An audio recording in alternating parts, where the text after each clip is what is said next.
The American Depression.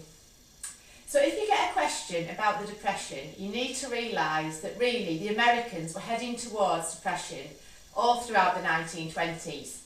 But they totally had not seen this because they'd been living in a bubble of prosperity. So what happened after the Wall Street crash in 1929? It became all too apparent that what was going to happen was they were going to be in a complete economic collapse. And they were in that until they decided to get into the Second World War in 1941. So, you could get asked about 3 people who suffered specifically during the Depression. You could get asked about the unemployed, and that also includes the homeless. The people who were businessmen, because that's obviously significant, how did they suffer? And also you could get asked about the farmers. So in this podcast, I'm going to go over the 3 different groups and how they suffered during the American Depression.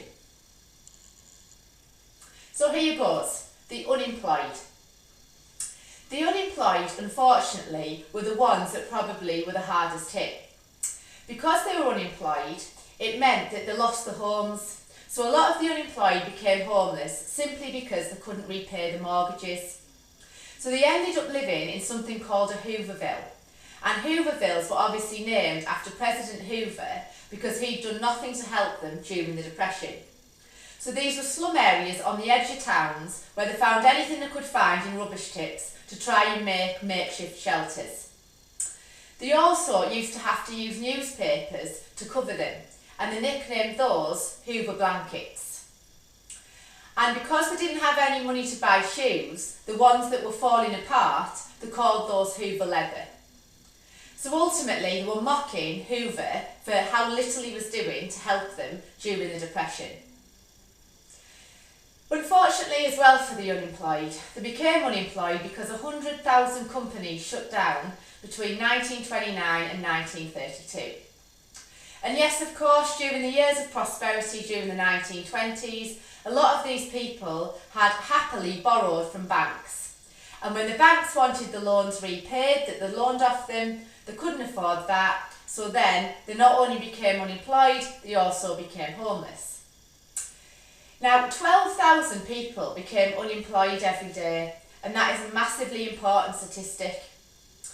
And straight after the Wall Street crash, 3% of people were unemployed, but by 1932, that was 25% of the workforce. So you're looking at between 12 and 15 million people in America were unemployed.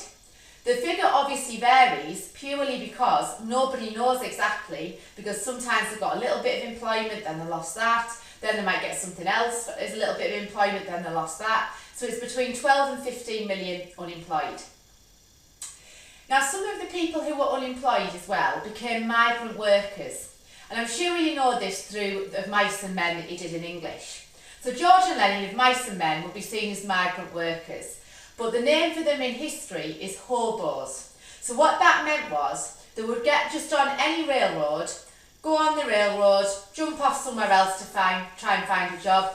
But unfortunately, a lot of these places didn't want them because there was a lot of seasonal work, which was okay, so some did get jobs, but a lot of them were told to move on elsewhere because everywhere in America couldn't find enough jobs for the people who actually lived in that area. So that was a huge problem for them.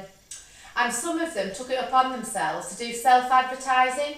So what they did was they just used 2 boards on the front and on the back, and they advertised about, what work experience they had, how old they were. Some of them were saying obviously they'd been war veterans. So all of these things made people think, oh, well, maybe we should give them a chance at trying to get a job.